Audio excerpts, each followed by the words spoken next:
সবার মতো আমিও এই মাসে চলে এলাম আমার জুলাই মাসের রিডিং র্যাপ আপ নিয়ে। তো আমি জুলাই মাসে মোট 5খানা বই পড়ে উদ্ধার করতে পেরেছি। এর মধ্যে 3টে বইয়ের রিভিউ আমি অলরেডি দিয়েছি এবং 2টো বইয়ের রিভিউ আমার আলাদা করে দেওয়া হয়নি। তো চলুন আমি কী কী বই পড়তে পেরেছি সেগুলো আমি আপনাদের আজকে দেখাই। তো ফার্স্ট আমি যে বইটা পড়েছিলাম সেটা হচ্ছে হিমাদ্রি কিশোর দাশগুপ্তের যে নতুন বইটা বেরিয়েছে রানী হাতশেপসুতের মম্মি, এটার কিন্তু রিভিউ চ্যানেলে রয়েছে এই বইটা। তো এই বইটা তো পত্রভারতী প্রকাশনী থেকে বেরিয়েছে এবং বলেই দিলাম হিমাদ্রি কিশোর দাশগুপ্তের লেখা। বইটার মুদ্রিত মূল্য হচ্ছে 250 টাকা। আচ্ছা, নেক্সট যে বইটা আমি পড়েছিলাম সেটা কিন্তু আমার অসাধারণ লেগেছে। মানে এত কম প্রাইসের মধ্যে এত ছোট্ট একখানি বই এতটা ইম্প্যাক্ট ফেলবে সেটাই আমি ভাবতে পারিনি। তো এই বইটা হচ্ছে বিভা থেকে নিয়েছিলাম আমি, মৌন মগধে, এবং লিখেছেন অভিক মুখোপাধ্যায়। এর মধ্যে না বেশ কয়েকটা ঐতিহাসিক গল্প রয়েছে। তো এই ঐতিহাসিক গল্পগুলোর ওপর লেখা বইটা 177 টাকা অনলি মুদ্রিত মূল্য।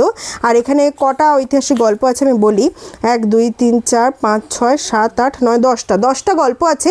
এই 10টা গল্পের মধ্যে বোধহয় 7 থেকে 8টা গল্পই আপনার মন ছুঁয়ে যাবে। মানে এতই সুন্দর গল্পগুলো, যদি আপনি হিস্টোরিক্যাল মানে গল্প পড়তে ভালোবাসেন। আর এটা তো একটা হিস্টোরিক্যাল থ্রিলার, সেটা জানেনই, হিমাদ্রি কিশোর দাশগুপ্তের লেখা।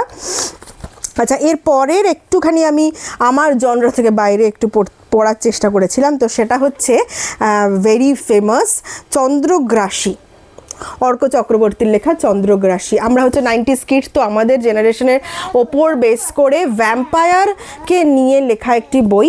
আমার পড়ে বেশ ভালো লেগেছে। মানে আমি এরকম বই খুব একটা না পড়লেও আমার পড়ে খারাপ লাগেনি, ভালোই লেগেছে। এটা নিয়ে রিভিউ আমার এখনও দেওয়া হয়নি আলাদা করে, তো আমি অবশ্যই তাড়াতাড়ি রিভিউটা দেবো। তো আপনাদের এটা পড়ে কতটা ভালো লেগেছে অবশ্যই জানাবেন। এটা অনেকেই পড়ে ফেলেছেন আমি জানি। তো এটা হচ্ছে বুকলুক থেকে পাবলিশড একটা বই। এটার দাম 380 টাকা মুদ্রিত মূল্য। আচ্ছা, এর পরের বইটা আমি তো বলবো অতটা চর্চার মধ্যে নেই, কিন্তু আমার বইটা পড়ে অসাধারণ লেগেছে। এবং অবশ্যই চর্চার মধ্যে নেই তার জন্য আমার একটু মনে হয় এর প্রচ্ছদটা দায়ী। কারণ দেখুন, প্রচ্ছদটা কিন্তু হ্যাঁ একটা পদ্ম গোখরোর ছবি দিয়েছে ঠিকই, কিন্তু এটা আরও ইন্টারেস্টিং হতে পারতো বলে আমার মনে হয় প্রচ্ছদটা, তাহলে এই বইটা আরও একটু অন্তত মানে পেত। তো এটা হচ্ছে রজত শুভ্র মজুমদারের লেখা পদ্ম গোখরোর ছোবল।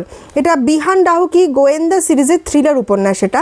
তো আমার কিন্তু এই উপন্যাসটা পড়ে মানে অনেক দিক থেকে এটাকে ভালো লেগেছে, যদিও এটার রিভিউ আমার আলাদা করে এখনও দেওয়া হয়নি। তো এই রিভিউটাও আমি দেবো, চন্দ্রগ্রাসী আর এই দুটো রিভিউ আমার এখনও বাকি চ্যানেলে দেওয়া, তো আমি অবভিয়াসলি দেবো। তো এইটা দ্বীপ প্রকাশন থেকে প্রকাশিত এবং এটার দাম হচ্ছে 350 টাকা মুদ্রিত মূল্য। আমার কিন্তু এই বইটা অসাধারণ লেগেছে।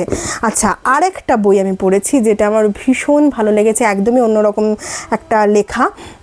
সেটা হচ্ছে নহমাতা নহকন্যা, নন্দিনী নাগের লেখা। এটা কিন্তু দেশ পাবলিশিং থেকে প্রকাশিত। এটার দাম হচ্ছে 450 টাকা।